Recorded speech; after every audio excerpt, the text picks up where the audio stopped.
Little backstory. I've lived in Central Florida my entire life. When I was 20, I met Jack in an online video game and fell in love. He lived in Indiana, so after 4 years of long distance, I moved to Indiana to live with him. That was 2 years ago. It was May when I moved. Jack flew down to make the 18-hour drive up to Indiana with me. We loaded up my belongings, along with my dog and my cat, into my tiny hatchback and set off to my new home. It took a couple months for me to find a job. I entered the workforce straight out of high school and never went to college, so my experience was all in pet stores and zoos. Growing up in Central Florida meant there were always theme parks and zoos for the tourists. I had professionally worked with animals since I was 15, and we always had a plethora of pets when I was a kid. Caring for animals was the only thing I knew how to do. In northern Indiana, the animal husbandry jobs were scarce. It was an industrial area. Jack and I lived in a tiny town a few hours north of Indianapolis, and the only things around were cornfields and factories. There were rundown churches and gas stations, and a McDonald's, speckled on street intersections. But for the most part, the entire area was fields and huge factories, warehouses. There were no zoos or pet stores anywhere within reasonable daily driving distance, so I spent a few months after getting settled in my new home working in a factory. It was an assembly job. I sat in a chair for 10 hours a day and assembled thousands of air pumps. You know the kind they attach to bubblers and fish tanks? Those kind. It was tedious and mind-numbing. I'd spent my entire life working with animals, and I couldn't handle staring at my hands for 10 hours a day. So I registered and interviewed at a temp agency and strictly told them no factories. They basically told me not to get my hopes up. 99.99% of the jobs they get are factory work, and that very rarely they'd get some kind of clerical office position. I bargained on that fact and told them to call me when something came up and went home to sulk. I was expecting at least a month to go by before I heard anything from them, with as rare as non-factory work was in the area. I was pleasantly surprised when I got a call from the temp agency the next day. When I answered the phone, a male voice greeted me. I was initially hesitant. There were only women on staff at the agency while I was there. The man said his name was Jim, and he was calling from Best Temp Agency, name changed for anonymity, obviously. But I guess I had no reason to doubt his authenticity. Maybe he just had the day off while I was there. Anyway, he told me he'd found me a job. It was at a factory, but in their human resources department as a receptionist. I was ecstatic. A receptionist job wasn't anywhere close to the work I was familiar with, but who can't file paperwork and answer phone calls? I told Jim I'd take the job, and he gave me an address and told me to go there on Monday at 8 a.m. I told Jack all about it, and he was excited for me. Monday rolls around, and I put on my fanciest outfit, plug the address Jim gave me into my phone, and drive my way there. The address led me to an industrial park with about a dozen different companies' buildings littered about. All in all, there were probably 15-ish huge warehouses and factories. The place I was looking for was on the outer edge of the park in the back. It looked like every other building there. Huge white building, probably 30-foot ceilings, no windows, giant fans for what I assume cooling, and giant garage-type doors for receiving. Nothing about the building seemed out of the ordinary. I parked and started for the door marked Headquarters. A woman was sitting behind the front desk, and I introduced myself as the new receptionist. Turns out this lady, we'll call her Mandy, was the current receptionist, and she was going to be my trainer for the job as she was moving out of state. She took me quickly around the office and introduced me to the roughly 50 people in the office, and had me poke my head out into the factory so I could see it. It all looked similar to the assembly place I'd worked at earlier in the year. For 2 weeks, Mandy taught me to be the receptionist, and I took to it easily. I was on my own by the 3rd week, and everything was going great. So for an entire year I worked there. I'd go home every day and tell Jack how my day was.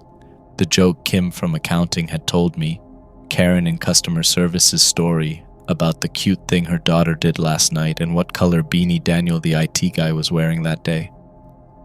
The day after my 1-year anniversary at the company, they got me a cake.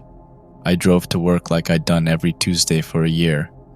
I was sipping a Starbucks mocha as I made through the industrial park to my building. When I rounded the final corner, I slammed on my brakes and stared out my windshield. My building was gone. Actually, gone isn't the right word. Gone implies there was once a building there, but the plot of land that I was 100% sure held my building was a normal forest of pine trees. There was a weathered plot for sale sign out front and an 800 number to call if interested. I put my car in park, got out, and walked hesitantly towards the sign. I peered around it, but saw nothing but trees. Tall ones, too. There were decades-old pine trees. They'd definitely been there longer than I'd been alive. I sprinted to the closest factory. The warehouse guys kept the garage door open on warm days, and they were lounging in the grass on a smoke break. They looked up at me warily. One guy stood up. I looked at him, panting, and pointed to the forest. "What?" The guy interrupted me. "Look, we don't want no trouble from you. We've seen you out there in the trees every day for a year, and we don't want to have to report you for trespassing." I blinked. "Trespassing?" He nodded at me. "Yeah.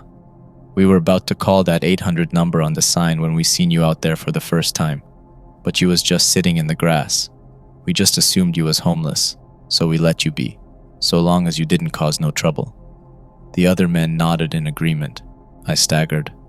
"I don't understand." The man just shrugged at me. "I think it's about time you found a new place to hang out.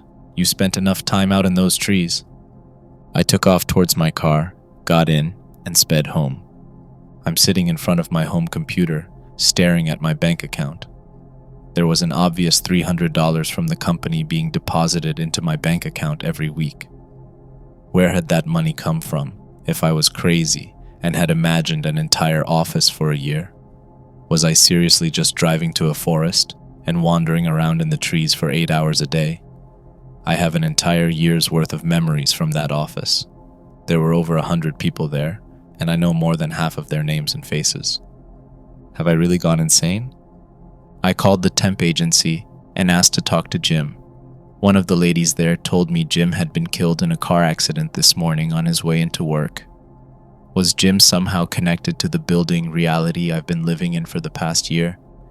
I also tried calling the 800 number on the weathered sign, but that line is disconnected. It's 7:30.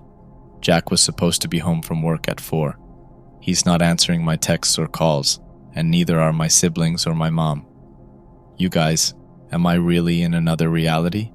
Everything seems the same otherwise. At least my pets are still in the house. I might be having a panic attack. I've been cuddling with my dog, trying to reach anyone that I know by any means. Call, texts, Facebook. Even all my Steam friends are missing. I'm going to try to sleep.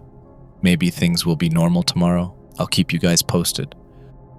When I woke up this morning, I was still sitting cross-legged on the floor, my phone in my lap, and my dog asleep beside me.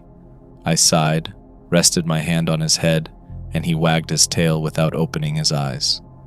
Johnny is probably the reason I was able to hold it together last night. He does a good job of keeping me safe. I unlocked my phone. No new messages or calls. It appeared as if I was still stuck in an alternate reality. The backs of my eyes started to get hot as I stared at my 0 notifications. Johnny got up, stood on my leg with his front paws, and stared at me. I rubbed his head. "You're right, bud. Freaking out isn't going to figure this out." I got up and started searching my house for anything abnormal. All of Jack's belongings were where he had left them, so I hoped that he still existed in some way or another. Everything about my house looked exactly the same. I looked out the window, and the front yard also didn't seem any different. My cats were lounging on cat towers without a care in the world. I scratched the head of my tuxedo kitty. "Any ideas on what's up, Talo?" He just slow blinked at me and went back to napping. Someone suggested I read the original paperwork from the temp agency, but I can't find it anywhere. I think it's more likely that I just lost it than it vanishing like everything else did. Another suggested I call my bank to see if they could give me any more information, but that was a dead end. They didn't know anything more about the place than I did. A few others suggested I try to find my coworkers on LinkedIn, and that also came up with nothing. I tried Googling the company, but that was empty too. Previously, there had been an entire webpage with information about the products the factory produced, but now there were no results. Who can I call that might still exist? Maybe people who know Jack but don't know me.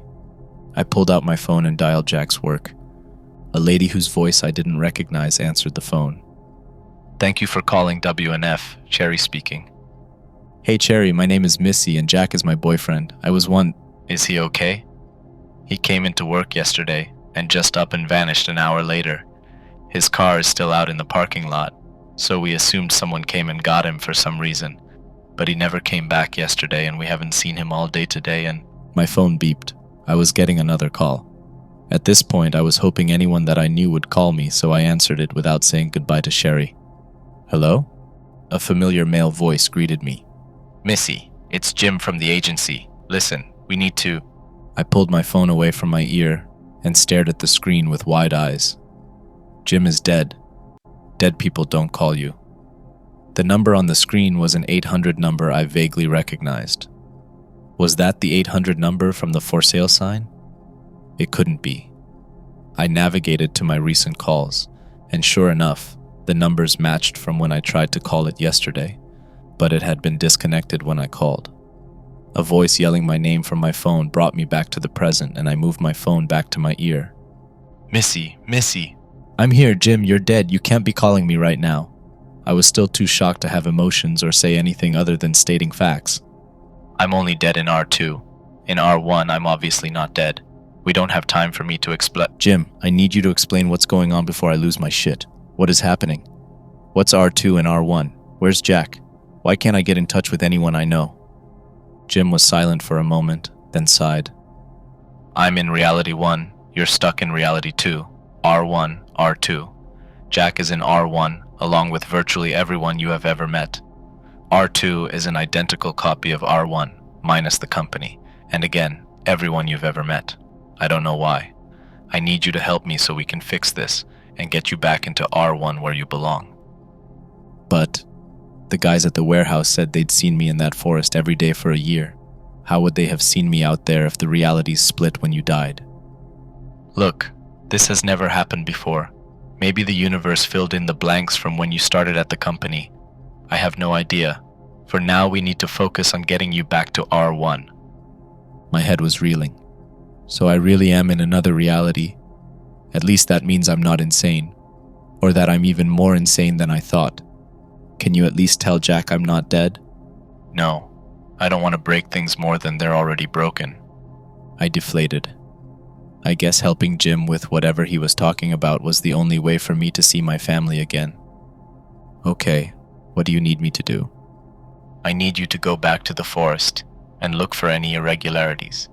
Something happened when I was killed in the car accident, and it broke reality.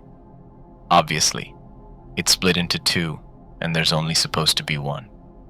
You were the only person working for the company that didn't know of its properties, and I think that's why you were removed from R1.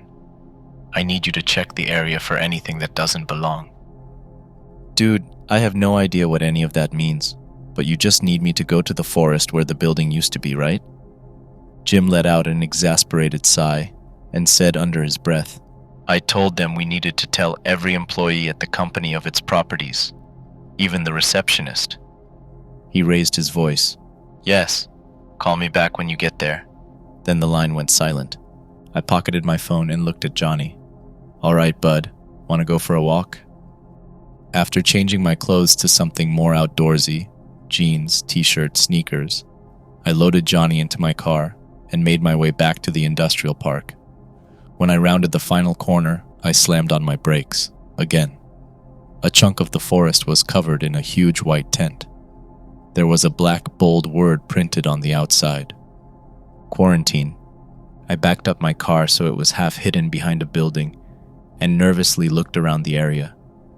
Unmarked white vans were scattered about, and people in white hazmat suits were bustling in and out of the tent. The guys I spoke to yesterday were standing just inside their warehouse, staring at the tent from the open garage doors. I stepped out of my car to take a picture of the tent. intending to text it to Jim, but it came out with this bright light covering the image. If you look closely, you can kind of see the outline of the tent. Every picture I tried to take came out like this. I called Jim, told him what I saw, and the first thing he said to me made me more nervous. Shit. What do I do? Just hang tight. I need to call some people. Find somewhere to park out of sight, and I'll call you right back. So I'm sitting in my car with my dog, waiting for Jim, the alternate reality man, to call me. I'm worried the people in the hazmat suits are starting to get suspicious. I'd been following Jim's instructions and sitting in my car waiting for his call. After a few hours and several attempts to call him to no avail, I really had to pee. I got Johnny out of the car and we walked to the gas station on the main road. I picked up a sandwich and some chicken for Johnny and we made our way back. The hazmat people seemed completely uninterested in what I was doing and were still scurrying around like ants around the tent. I sat in my car for a few more hours and watched them, but nothing seemed to change. I tried calling Jim every 5 minutes, but he still wasn't answering. After a day of sitting in my car waiting for something to happen, I got fed up. I wanted answers, and a good stretch. I hopped out of the car with new inspiration and let Johnny out. We made our way away from the tent and around the back of another factory so as to not draw attention to ourselves. The guys from the warehouse were still standing around staring at the tent. I strode up to them with confidence and gestured vaguely to the building they were in. "Don't you guys have a job to do here?" The man I'd talked to before spoke up with a shrug. "It's not every day the government comes by to set up shop." "How do you know it's the government?" "I don't, just assumed. Who else would be doing all that?"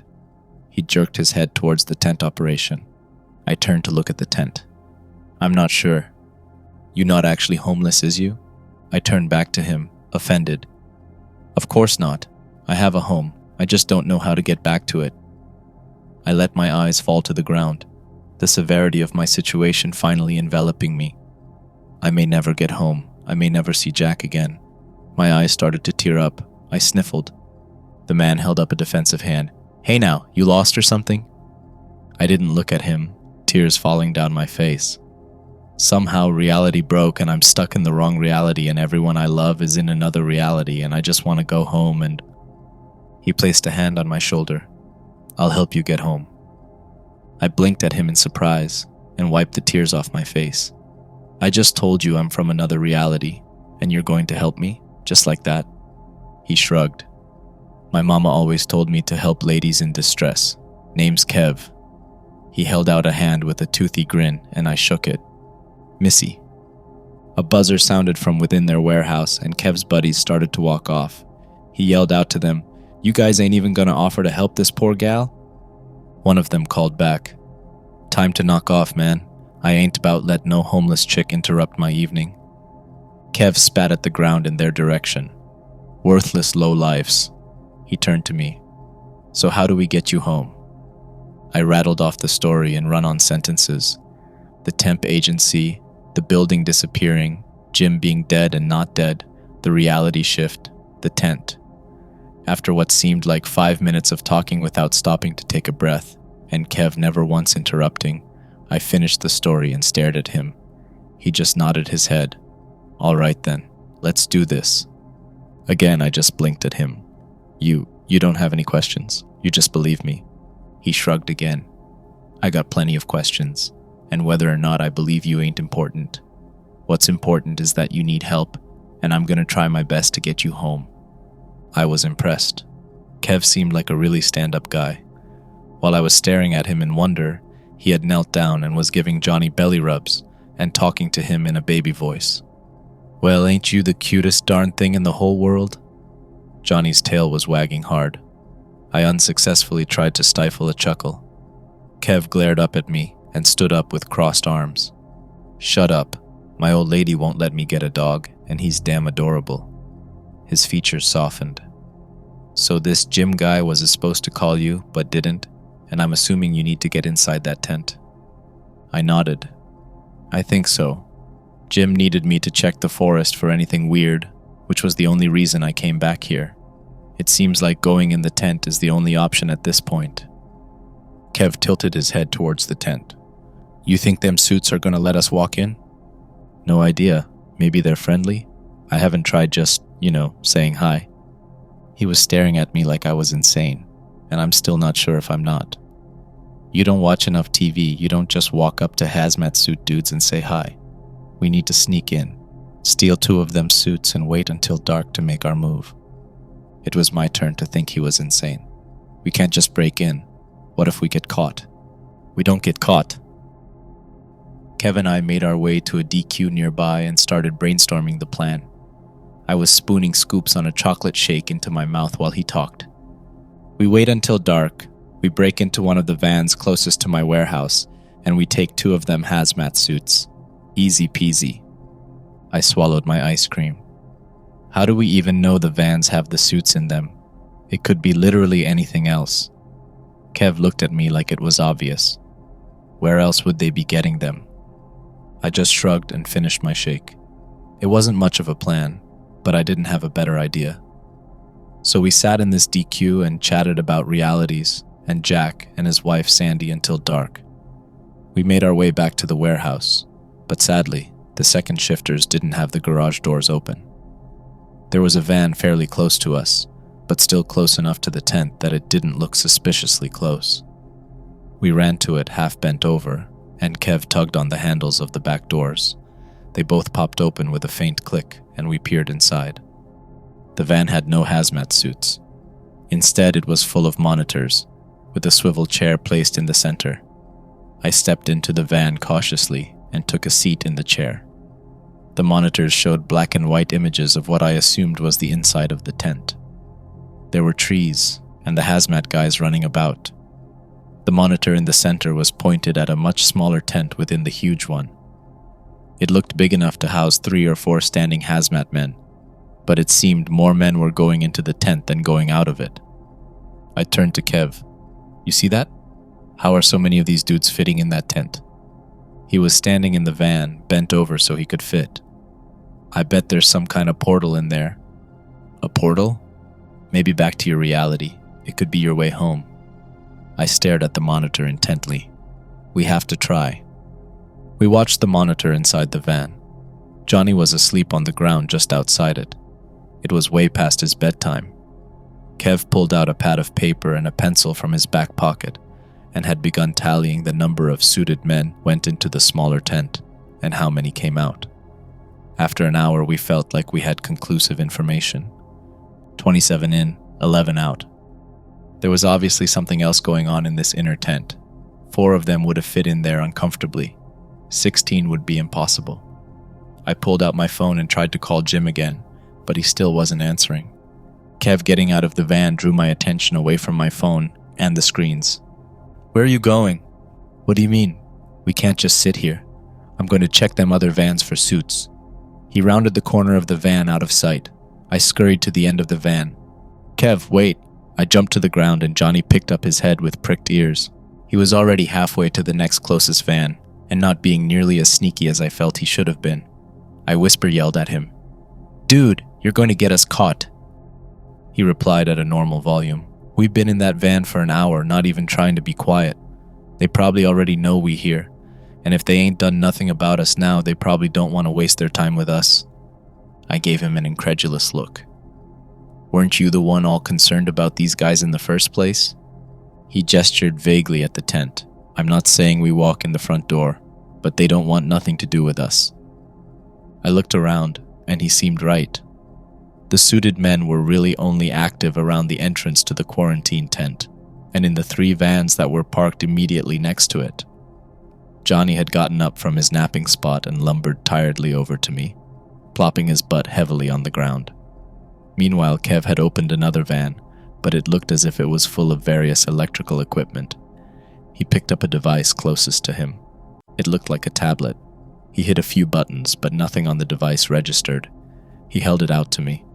When I took it from him and inspected it, it looked like a normal iPad, complete with the Apple logo on the back. I held the power button, and the screen flashed to life. Kev stared at me like I was wizard. It wasn't on. I turned it on. Ridiculous.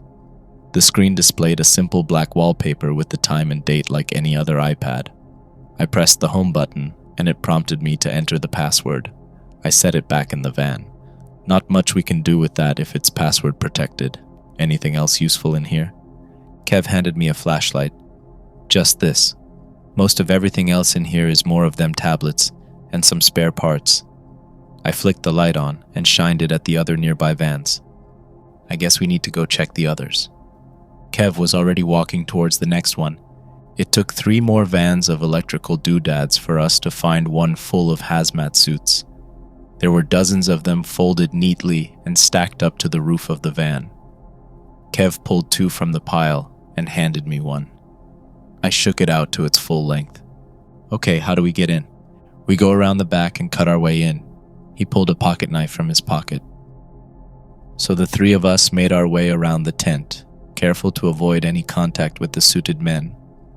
None of them paid us any attention, but we still tried to stay as far away as possible. When we were clear of sight from them, Kev stepped up to the tent and put a hand on it. It feels like normal canvas. He pulled out his pocket knife and plunged it into the fabric. I flinched. I don't know why, but I was expecting something awful to happen, but everything seemed fine. Kev tore a human-sized hole in the tent and started to put on his hazmat suit. Once he had it on, he stood with his arms out in a T-pose. How do I look? I couldn't see his face at all through the helmet. I stepped up closer to him to inspect it, and he stepped back. What? I just can't see your face. Can you see out okay? I mean, it looks like I'm looking through a tinted window, but otherwise, yeah. I tore 2 strips of fabric from my t-shirt, tied one to his bicep, and handed him the second one, so we can identify each other. He did the same once I got my suit on, then held the flap open. Ladies first. I scowled at him before remembering he couldn't see my face and stepped into the tent. He followed me through. I crouched to look out the hole and called to Johnny. Come on, bud. He sat just outside the tent and tilted his head at me as if to say, I am not going in there, then lied on the ground. I waved a dismissive hand at him and stood up. Well, you stay there then. Watch our backs. Kev was looking into the forest on the inside of the tent, flashlight in hand. It looked just like the forest on the outside. We made our way toward what we thought was the center of the quarantine tent. Every dozen steps or so we'd hear a rustle and whip our flashlights towards the sound, only to see a squirrel or a chipmunk scurrying by. They hadn't even bothered to clear out the local wildlife. How many birds were trapped in this dome? We tried to stay in the thicker parts of the trees, and after a few minutes of walking, we saw the smaller tent. It looked as if the hazmat men had made a trail of lights from the entrance of the quarantine tent to the smaller tent. We'd come in almost on the opposite side of the lights. There was a small clearing that held the small tent, and we crouched behind some trees on the edge to watch. The hazmat men were still going into this tent, iPads in hand, and not coming out. Kev turned to me. Are we just going to walk into the tent and hope we blend in? I say we hang tight until the commotion dies down a bit. These guys have to rest at some point, and I'm tired as hell. Same. All right. We backtracked a bit to try and keep ourselves out of sight, and I found a patch of grass that seemed comfortable and sat leaned against a tree. Kev sat opposite me. We said nothing, and I tried to call Jim again, but of course he didn't answer. I'm going to try to sleep a bit. It seems we have a busy night ahead of us. I don't know if any of you will even know what I'm talking about in this one, but hopefully you all remember. If not, I don't know what to tell you. I can't even link the other parts of the story. It's like I never wrote them. They're not in my post history or anything. Anyway, here goes. I could hear voices before I was able to open my eyes. I don't know, Jack. This has never happened before. I recognized Jim's voice. Jack spoke next. I just want my girl back. I know. Please be patient while we try and figure this out. Jack let out an exhausted sigh. I'm trying. The voices fell silent. My eyes were still refusing to open. I focused on what I could do. I tried wiggling my toes, but they wouldn't budge. I tried flexing my fingers, but nothing. Wait. I felt my ring finger jump. I heard a chair get pushed back forcefully. Jim, I saw her finger move. Jack was suddenly near me, I felt his hand on my arm. Missy, Missy, can you hear me? Please wake up, love. Jack's hand suddenly left my arm, and I felt new hands open my eyelids and flicker a light into my eyes. Jim. Missy, can you talk? I let out a faint wheeze, but apparently that was enough to get Jim excited. We have her back. She's still there. I heard one of them fall into a chair. I really hope she's okay. Jack sounded even more concerned. Jim reassured him. She'll be okay. She just needs a little more rest. Everything went silent again for a while. My eyes fluttered open. I was lying on my side on a soft white surface. A hospital bed? I tried to prop myself up on my elbow, but I only got half an inch up before my strength gave out and I fell back to the bed. Missy! Jack flew around the bed and into my vision. He grabbed my hand with a squeeze. My voice was barely a whisper. Help me. He understood immediately and hit the button on the side of my bed to lift up my torso so I could see the room I was in. It looked like any other hospital I'd ever been in.